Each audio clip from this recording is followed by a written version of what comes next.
Oh, Christ, this is the fucking BBC again. And now, from the depths of syphilis, see if you can stand this crap.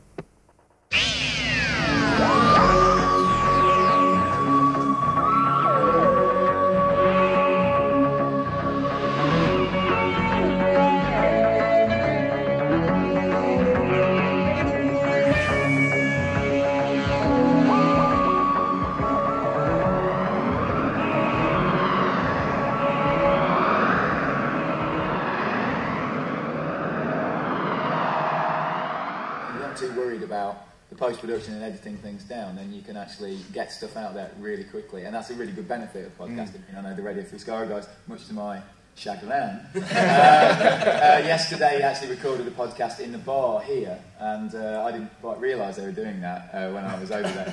And I spoke to them, and they put up their podcast, which I imagine is is available to download now. But it was posted last night, and Benjamin Elliott from This Week in Doctor Who has already listened to it, commented on it, critiqued it. Somebody's done a podcast and it's out there and up there now, and we're not even, a third of the way into the launch. It's easy to do podcast commentary once a week because you sit in front of a programme and you talk about it.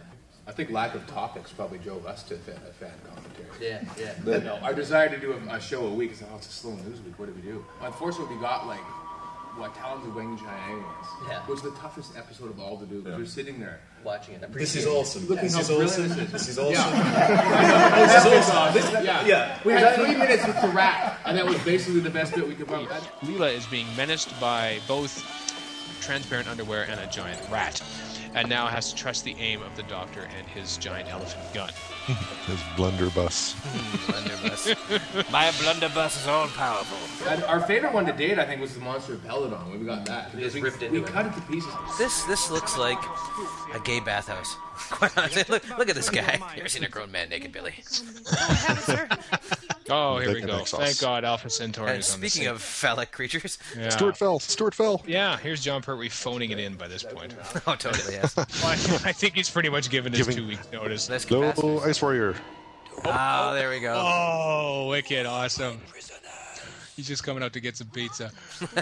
Well, I mean, how interesting is a podcast where people are going, oh, that's great acting, oh, that's great writing, all the way through. It's not particularly interesting to listen to. We started off doing them and they went down quite well. We got good responses to them. And when we stopped doing them the first time around, we got lots of requests to keep doing them. We talked a little bit while you weren't here, John, about Sylvester McCoy's sex wink. Right. We've decided that he's only winking at me.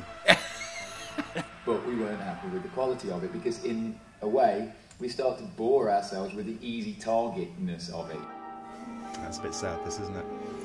Hartnell's bath chair. Ah, there you are. But the whole of Hartnell's era would have been much better if they'd have stuck him in a triangular box and held up the lines in front of him off camera. Do you think? I think so. I think it would have improved things a lot. That's a controversial... No! Doctor, no! Doctor, yes! Wow. We'll never know what happened to them. Let's leave them hanging there. Let's imagine that Pertwee and Joe were horribly killed. And it was just left for Troughton to continue as a Doctor in an alternative universe. And it would have been so much better. Loads of Troughton in colour.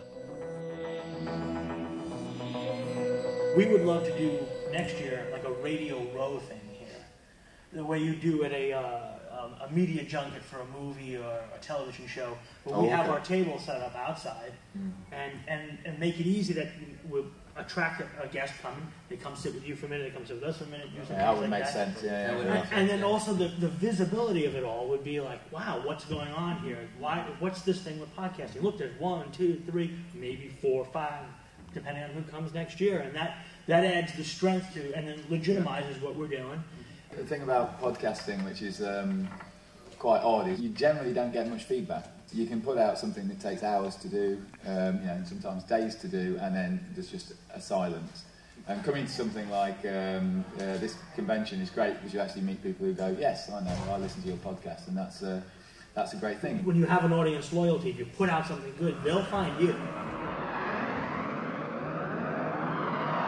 They actually start chatting live to a mic, and then we go back and anything that we don't think is funny we cut out.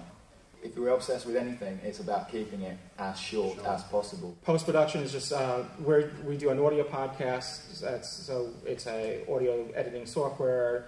It could be anything from GarageBand, Audacity. There's various different options out there. I mean, A, we're not skilled enough, for one. Maybe you are, but we aren't, at editing the thing together. And B, we just don't have as much time. Yeah. So I think we sort of rely on the spontaneity of it all. We used to work in TV together in Master Control and did nothing but talk about Doctor Who endlessly for 8-hour shifts, like for years. So we've already got that down. This is how it started. Yeah, that's how it started. And then one day we decided we should do this 1 hour a week. Right. And so we've got backstory beyond backstory. Right. So we got a good chemistry, and then Chris keeps us on even keel because he's the fact checker. Yeah. He whips us in the line once we start blabbing one. I think that's the marvellous thing about podcasting, particularly when you're doing something for a sci-fi show, is that every podcast has something different that they bring to the table. It's not this kind of zero-sum game where if somebody listens to one, then the other one can't listen. Yeah. It's just, Well, there's 45 years of information out there. There's so much media coming out, not just new episodes, but audio dramas. There's so much to cover. Yeah. No one podcast can cover it all. So, and then each podcast has its own different style, its own different take. So, and it's just a benefit for fans. The fans win out because they can have a selection of podcasts to listen to.